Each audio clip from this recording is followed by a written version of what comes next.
semana, ele foi, acho que foi ontem, uma irmã colocou no grupo de oração, né? Um jovem, né, havia se matado, né? E aí você fica pensando, né, que hoje em dia as pessoas elas estão cada vez mais frágeis. Até porque você não pode mais nem falar muitas coisas, né, que é para não machucar a pessoa. Até mesmo na internet você não pode mais falar certas palavras, que é proibido. Ou seja, a mente da pessoa está se tornando cada vez mais sensível, ela não tem mais como lidar com certos assuntos. Sempre na morte, quem sofre é quem fica, nós sabemos muito bem disso. Sim, a gente tem que orar. Quando Deus fala, até uma irmã diz assim para nós: irmã, acredita que eu sonhei com um ator? Ore por ele. Se você sonha com ele, é porque Deus está pedindo para você orar por ele. Porque Deus é quem pede a gente para interceder, não é verdade? Então, hoje o mundo ele está sendo oprimido. Por quê? Porque nós estamos longe da palavra. Eu sempre tenho isso comigo. A palavra, ela nos liberta. E ela nos liberta de nós mesmos. E Satanás, ele está a fim de nos aprisionar, nos tornar cativos. Porque nós já fomos comprados. E ele quer novamente nos aprisionar. E nós não devemos permitir isso. Às vezes as pessoas estão felizes nas redes sociais, né? Elas estão postando em lugares, postando roupas novas e tudo mais, mas dentro delas, né, dentro de si, elas estão sofrendo, né? Então nós estamos nos afastando cada vez mais. A gente foca muito na gente, nos nossos problemas, nos nossos objetivos. E a tendência da gente hoje em dia é nós ficarmos cada vez mais ansiosos. Porque se nós desfocarmos da gente, do nosso eu, da nossa aparência, do que vão falar de mim, né? As pessoas se preocupam muito com a reputação e às vezes dentro de si estão arrasadas, né?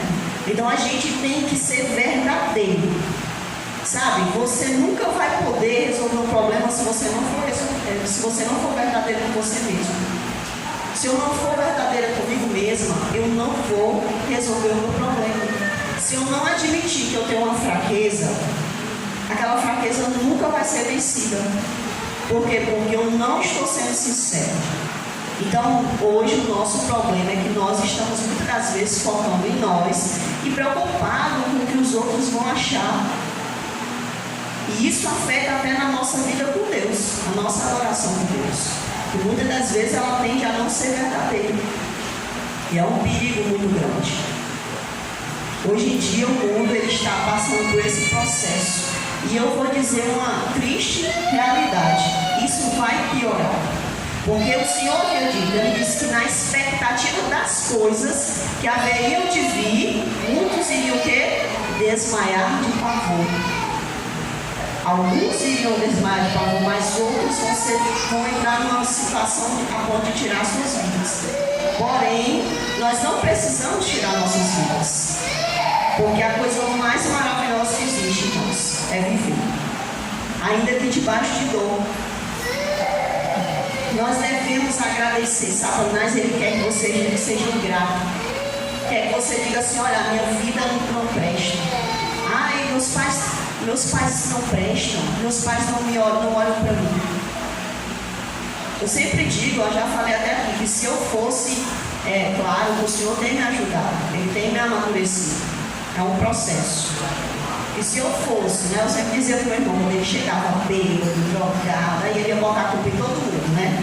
Eu dizia para ele: olha, meu irmão, se eu fosse cair na vida pregressa por causa de fulano ou cicrano que falou isso ou aquilo, eu tinha que matar dentro do ventre da minha mãe, né? Eu tinha enrolado o cordão umbilical do meu pescoço. Porque, já imaginou, será? Meu pai espancava muito a minha mãe. Será que ela teve uma gestação boa? Será que eu me senti bem? Porque um bebê ele sente dentro da sua barriga. Mas eu agradeço muito a Deus. Por quê? Porque quando eu vou para Deus, quando Ele diz assim: vinde a mim, todos que estão cansados e sobrecarregados, eu vos aliviarei, é porque Ele tem suficiência para resolver os nossos problemas. Agora eu falo com os irmãos da Assembleia. Se eu estou falando desse assunto é porque Deus sabe a necessidade de hoje da igreja. Não é verdade? Então, irmãos, a palavra de Deus, ela é poderosa. E e ela é suficiente para nos garantir um futuro. Tem um louvor do Projeto Arte que eu acho lindo, esse louvor, ele é lindo demais. Porque ele diz que o Senhor já nos garantiu um futuro. Então não perca, a irmã leu aqui, olha, se você perseverar, o que é perseverar? É você procurar vencer a si mesmo.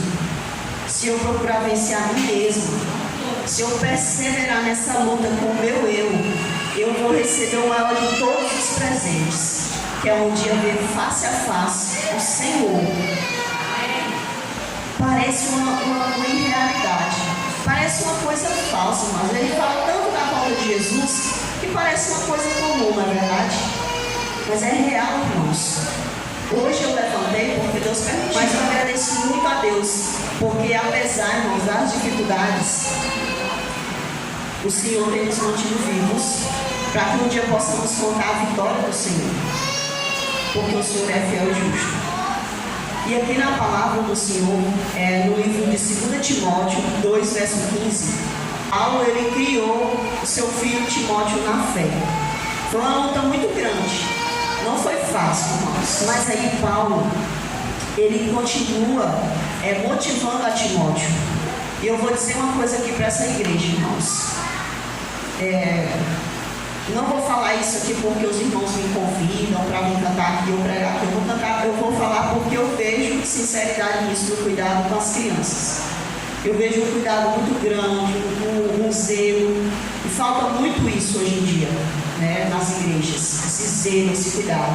E as crianças dessa igreja, os adolescentes, devem se sentir felizes, porque ainda tem pessoas que têm paciência, doçura de trabalhar com vocês, porque hoje é muito difícil a gente encontrar isso. E graças a Deus que ela possa ser abençoada por esse motivo. 2 Timóteo 2, verso 15.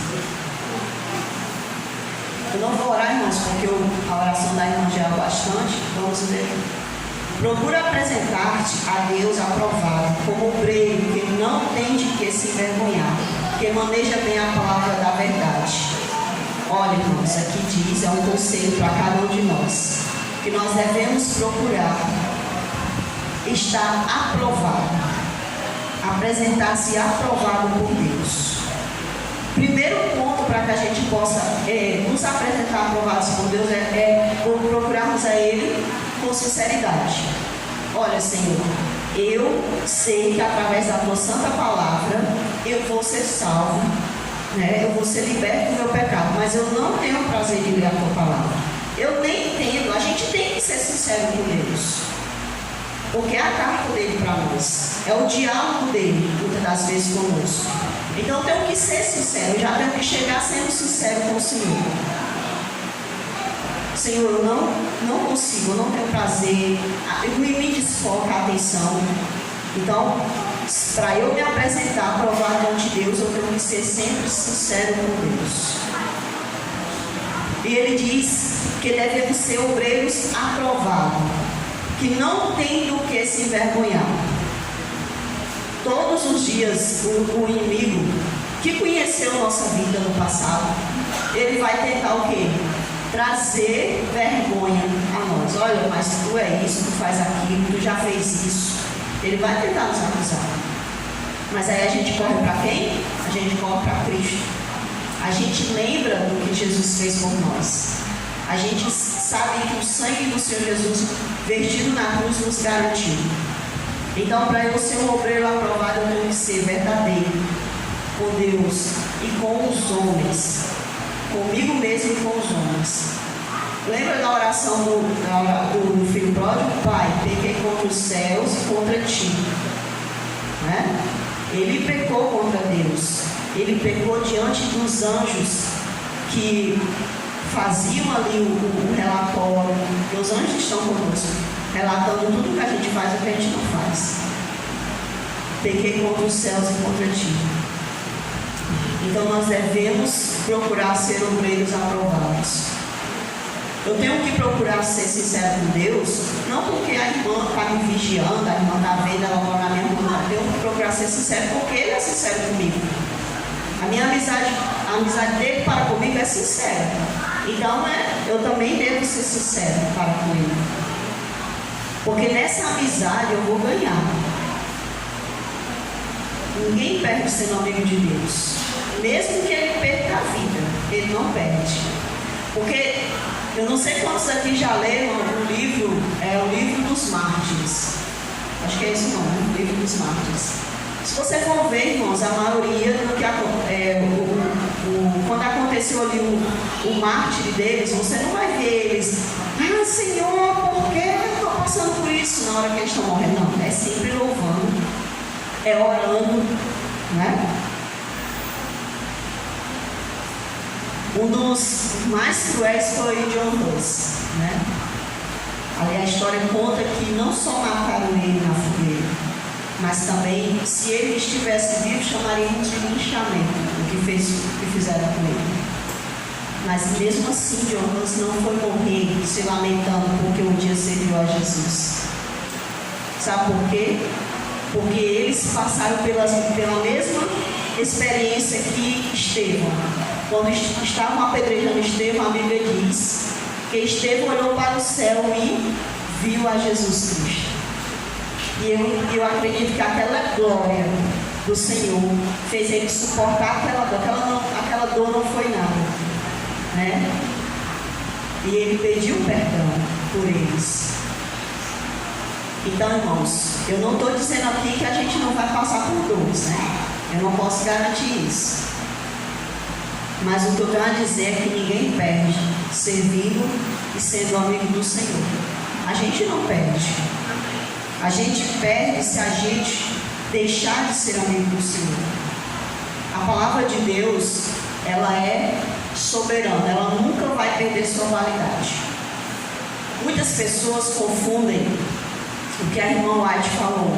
Eles dizem assim, que nos últimos dias as pessoas não põem em dúvida o espírito de profecia, mas se referindo aos escritos da irmã White. Todavia, o espírito de profecia chama-se Antigo e Novo Testamento. A própria irmã White não gostaria que as pessoas colocassem em equivalência os seus livros com as escrituras sagradas. Então, o que a gente vê hoje em dia? Nós vemos que a palavra está sendo colocada por onde? Por terra. Uma pessoa enviou, aliás, não enviaram não, foi eu que vi no YouTube, né? Eu abri lá e vi lá uma pessoa que está no bloco, né, de carnaval, um videozinho curto. Ele lá no bloco de carnaval dizendo, devemos derrotar o conservadorismo. O que é derrotar o conservadorismo, irmãos? Derrotar quem? As escrituras. Isso não é questão política que essas pessoas estão falando. É uma questão espiritual. Nós devemos derrubar, nós devemos acabar com isso. Sabe a tal da verdade absoluta? Eles querem destruir. Sabemos que não se destrói a palavra. Mas uma pessoa que... Você já imaginou? Eu estava falando com meu esposo. Quantas pessoas desviadas da palavra estavam ali embaixo? Dançando ali naquela festa imoral. E aquela pessoa lá em cima, que se dizia ser cristão, falando isso, o que aquelas pessoas iriam com a mente fragilizada, né? O que elas iriam pensar? Realmente nós estamos certos. Nós não devemos seguir o que é santo, o que é conservador. Não é verdade? Então Satanás, eles sabem como trabalhar. E ele tenta derrubar o que é a soberania da palavra de Deus. Porém, nós sabemos que ele vai ser um dos que vai pagar muito pelos pecados que ele angariou. Mas aqueles que querem seguir como ele, como no caso desse homem que estava ali falando essas palavras, ele também está colocando sobre ele mais motivos para sofrer no juízo final, caso ele não se converta. Então, a palavra de Deus, ela sempre está em xeque. Ela sempre está sendo levada a ser derrotada. E onde é que a palavra de Deus é derrotada, irmãos? Nos nossos corações. Porque a irmã falou assim para as crianças, nós devemos o quê? Estudar a palavra, porque um dia ela vai ser o quê? Retirada de nós. Mas ela já está sendo retirada de nós. Nós, muitas das vezes, nosso tempo é tão corrido, que a gente às vezes olha, eu tenho que ler, né? Porque senão, eu tenho que ler para dizer que eu li hoje. ela já está sendo retirada. Então nós não devemos nos acostumar com isso, porque já começou esse processo de retirada. Outro processo é as mídias sociais. Os nossos aparelhos telefônicos, eles medem, né? Aqui vocês já devem ter visto isso, eles medem o tempo que a gente passa usufruindo lá no celular. Aí ele diz quanto tempo a gente passou no WhatsApp e tudo mais, né? Aí eu disse, vixe, a minha hora está muito grande, né? Usando o celular. Então, eu vou tentar diminuir isso, né? Então, imagine se eu tivesse Facebook, Instagram, né? Imagine se eu tivesse isso. Ali se comunicando pelo WhatsApp, eu já achei que estava muito alto o tempo. E nós estamos sendo o quê? Tomar a palavra de nós. As crianças hoje, elas já nascem como se elas fossem viciadas nos aparelhos telefônicos. E aí, a criança vai para a escola, ela não consegue se concentrar. Eu estava ouvindo, eu estava fazendo algo em casa, minha mãe estava assistindo um vídeo, e uma pessoa disse assim, olha, ela tem um problema, e na escola ela só se aquieta quando a professora dá o celular. Aí eu disse, estranho. Eu escutei isso de uma irmã que é professora, que na classe dela, a criança só se aquietava. Isso chama o quê, irmão? Vício. Eu estava no posto e eu vi uma criança tão magrinha. Meu Deus, a menina parece que estava para morrer assim no braço da mãe dela, assim, ó, sabe? Caída assim. A mãe dela oferecia água a ela, não tomava. A mãe dela dizendo que ela vomitando, com febre. E a menina totalmente, sabe assim, eu disse, meu Deus, essa menina está muito grave mesmo, né? E a mãe dela oferecendo água a ela, a menina não bebia. Irmãos, a menina não caiu. Quando eu voltei, a menina estava com o celular na mão. Sabe como é que ela estava? Esperta. Isso chama-se vício. E os pais estão confundindo com problemas. As crianças estão nascendo e estão sendo viciadas. Isso está afetando muitas crianças. E os adolescentes, eles entram nas mídias sociais e se a pessoa critica, não tem força para aceitar uma crítica, não é verdade? Então isso está afetando muito a mente das crianças. As crianças estão sendo levadas. O que acontece, irmãos? Está sendo substituída a palavra de Deus. A palavra está perdendo a sua presença na vida. Eu digo isso porque muitas das vezes eu fazendo as coisas, eu até esqueço de colocar um louvor para tocar. E eu não era assim. Então, muitas das vezes, a palavra está perdendo a oportunidade em nossas vidas.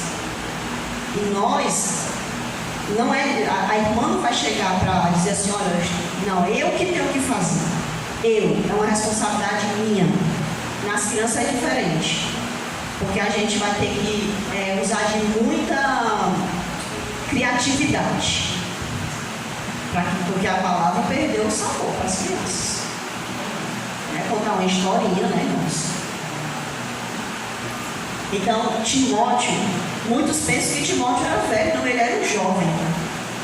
Talvez fosse até um adolescente, como Jesus e os discípulos.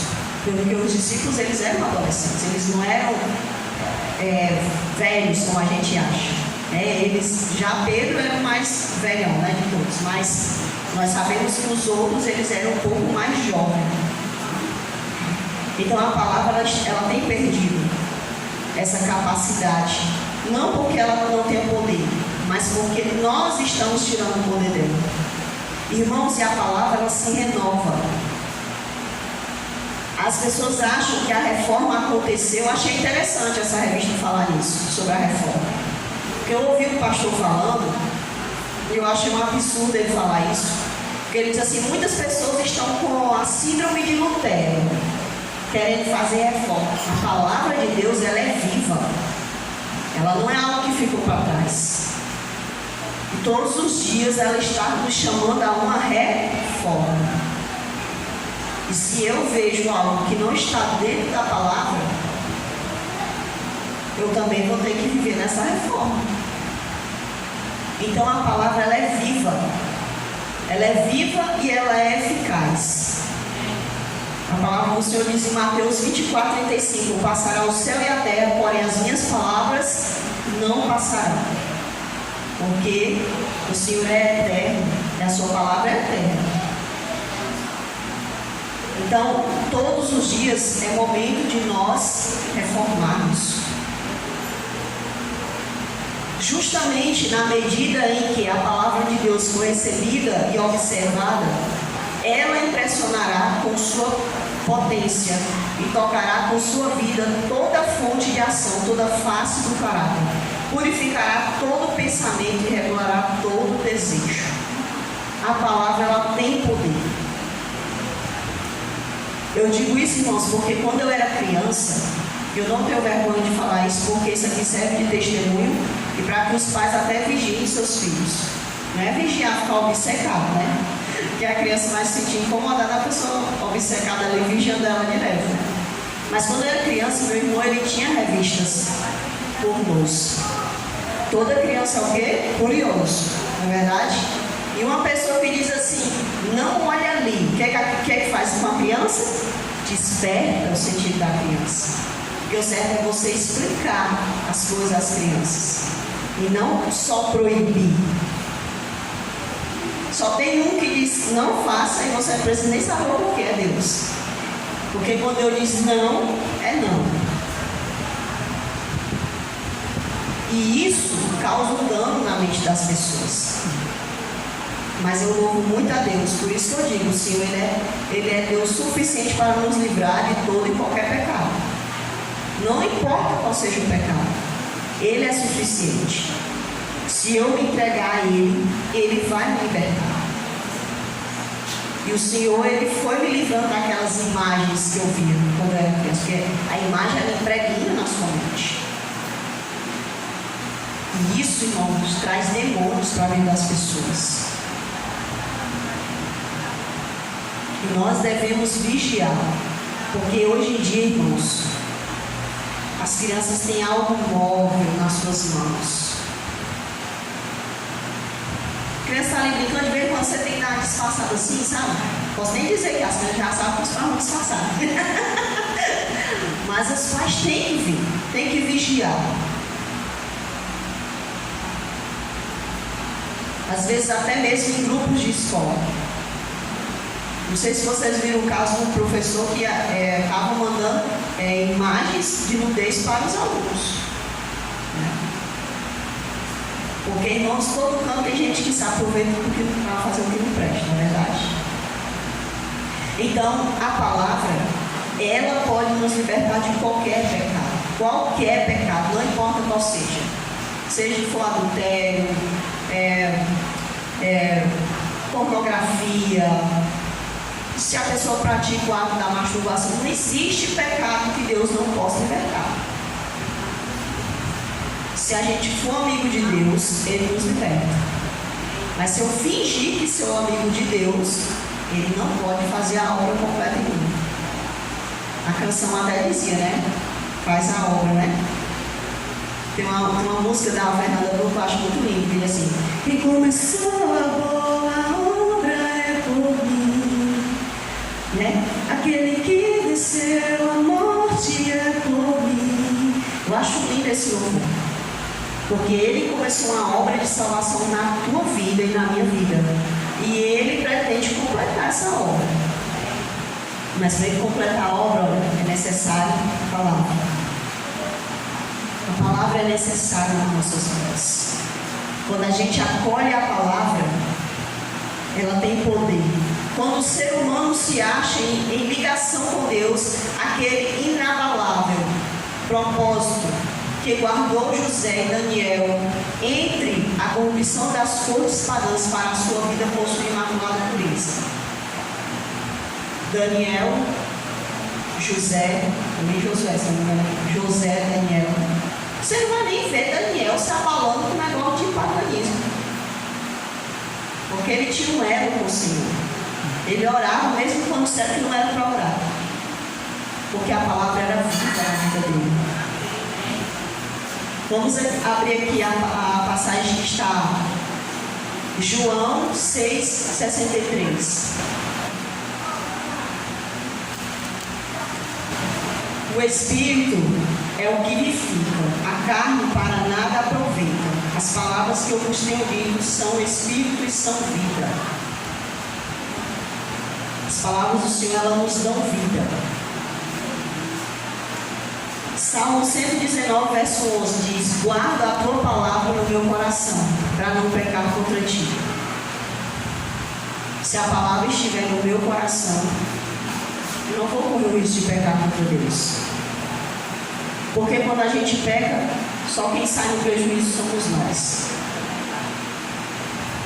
Essa semana, com essas balbúrdias, que aconteceram, esses barulhos aí, o rádio da vizinha troando, parece assim que era um robô, porque tocava a mesma música, assim, tocava 10 músicas, aí voltava a tocar as mesmas 10 músicas. Imagina, irmão, você ouvindo a mesma música direto. Uma música do mundo já o quê? Impregna mais do que as músicas da lá. Você se vê cantando uma música da igreja facilmente, na sua mente. Mas às vezes, do nada, aparece o quê? A música lá tocando na sua mente. Porque a pessoa que tem a mente purificada. Não, irmãos. É porque essas músicas são ungidas. Do jeito como a música cristã é ungida, as músicas de fora vocês sabem aqui, mas existem toques satânicos que são introduzidos nas músicas. E quem falou isso com o irmão, eu não sei nem qual a igreja que ele é. Ele estava falando sobre questão do tambor, que as pessoas falam muito isso, que o tambor é do Satanás, essas coisas assim, Então ele disse assim, ele explicou lá a questão disso, da batida do tambor. Ele disse que existem batidas que são feitas mesmo para atrair as pessoas. Não é que o tambor seja do Satanás, que as pessoas confundem muito isso. Então ele disse que lá na África, ele disse que foi lá, foi estudar, porque ele é cantor, ele foi fazer um estudo sobre uma determinada matriz de música. E aí ele disse, olha, chegou com uma pessoa lá na África, ele disse, você já viu essa batida? E ele disse que quando ele bateu, pediu para ele parar. Não bate essa batida. Porque se você bater, as mulheres vão vir para cá dançando atrás de você. Ele disse que essas batidas elas foram introduzidas depois do funk. Está entendendo? Antes do funk elas não existiam. Só que essa questão do funk ele foi feito para isso mesmo. Por isso que você vê que nos bailes de funk as mulheres ficam loucas. Então nós percebemos que o jeito da gente guardar a palavra no nosso coração, é escondendo ela. O que é isso, esconder? O que é que você esconde? Quando uma coisa é importante para você, você não quer que ninguém encontre, que não deve, você esconde, na verdade. Se eu contar a parábola do tesouro, diz que um homem cavando ali no terreno achou o quê? Achou o tesouro. A Bíblia diz que ele colocou o tesouro lá, foi, vendeu tudo que ele tinha e voltou para comprar o quê? O terreno, por causa de quê? Do tesouro. A palavra de Deus é o nosso maior tesouro. Nós devemos introduzi-la no nosso coração, na nossa mente. E não importa a nossa idade. Não importa. Não importa se é criança, se é adolescente, se é adulto, não importa. O importante é que nós introduzamos a palavra nos nossos corações. E quando você passar por algum sofrimento, a palavra ela vai vir em forma de verso, ou ela vai vir em forma de quê? De música. Não sei se acontece isso com vocês, mas eu acredito que aconteça. Mas sempre quando a gente está passando por algum processo, o que acontece? Vem uma música, vem uma parte da música em nossas vidas, mostrando que Deus está vendo a nossa situação.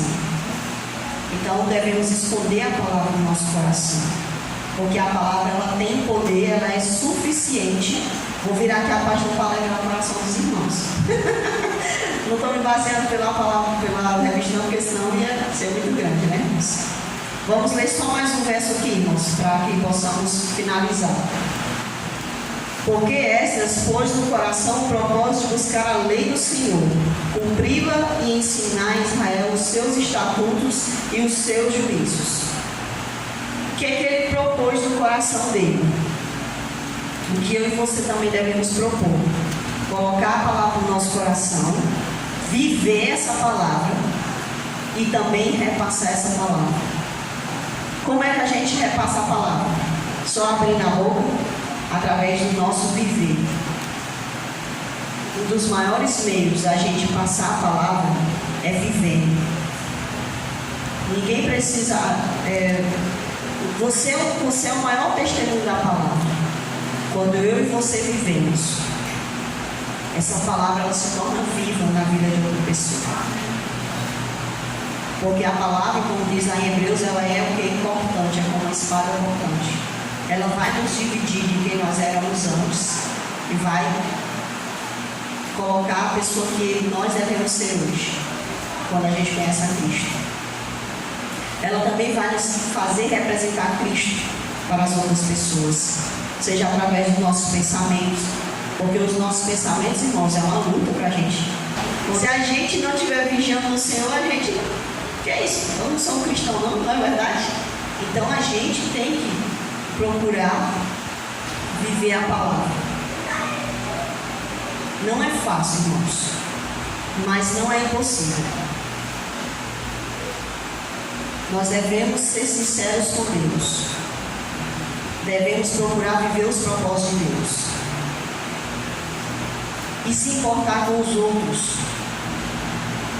Muitas das vezes eu me vejo assim com as mãos atadas. Porque eu vejo situações que eu quero fazer pelo Senhor. Mas talvez não seja o momento.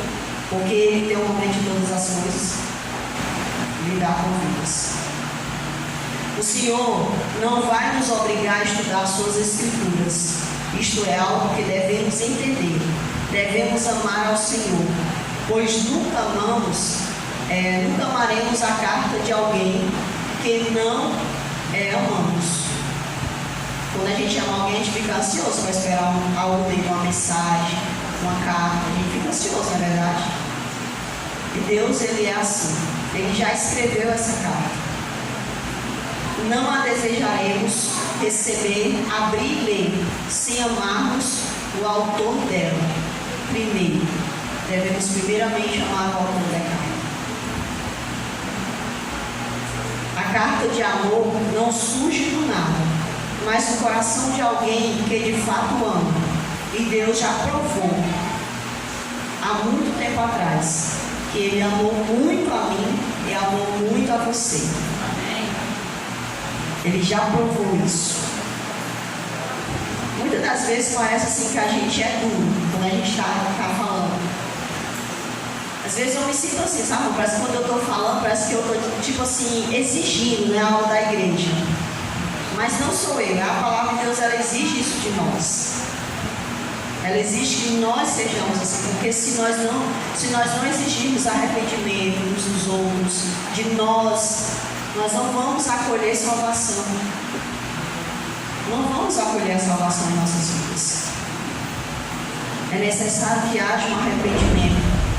É necessário que haja um aprofundamento nas coisas do Senhor. Para que nós possamos entender que o amor dele já foi dado há muito tempo e que para nós só cabe entregar-se dia após dia. Entregar-se dia após dia. É só isso que o Senhor quer de nós. É que nós nos entreguemos a Ele dia após dia. E deixemos de lado o nosso eu. Porque esse eu só nos derrota. O nosso Deus e o nosso Pai. O Senhor é tão maravilhoso, tão bondoso, que o Senhor quis. O Senhor assim achou, meu Deus, que era melhor que hoje nós estivéssemos vivos. Nós não estamos vivos hoje, Senhor Deus, para vivenciar os 10 dias de poder. Nós estamos vivos hoje, porque nós queremos renovar. Aliás, nós nem queremos, Senhor. Isso não é uma coisa da gente, mas é o Senhor que quer renovar os teus laços conosco. E nós estamos aqui, Senhor. Mesmo que a nossa mente não seja receptiva até esse momento, eu sei que o Teu Espírito Santo, Ele poderá nos ajudar a sermos receptivos, amolecer o nosso coração. Eu digo isso por mim mesmo, Senhor. Por mais que eu estude a Tua Palavra, não é o suficiente para mim. Todos os dias é dia de voltar, como diz essa canção. Porque dos Teus braços, Senhor Jesus, não podemos sair. Os Teus braços são de amor. mesmo que a tua mão muitas das vezes nos corrija, mas ela nos corrige por amor. Porque o mundo diz que nós não devemos sofrer correções, nem mesmo dos nossos pais maternos. Mas o Senhor não ensinou isso para nós. Porque como Pai, o Senhor está pronto a nos corrigir. Porque o Senhor diz que suaves são as feridas, que são feitas com amor. E quem ama, se for necessário, muitas das vezes Ele nos fere, para que possamos andar sempre nos teus caminhos, para que possamos, assim como as ovelhas que escutam a voz do bom pastor, nunca nos desviemos. E nós queremos ser como essas ovelhas, Senhor.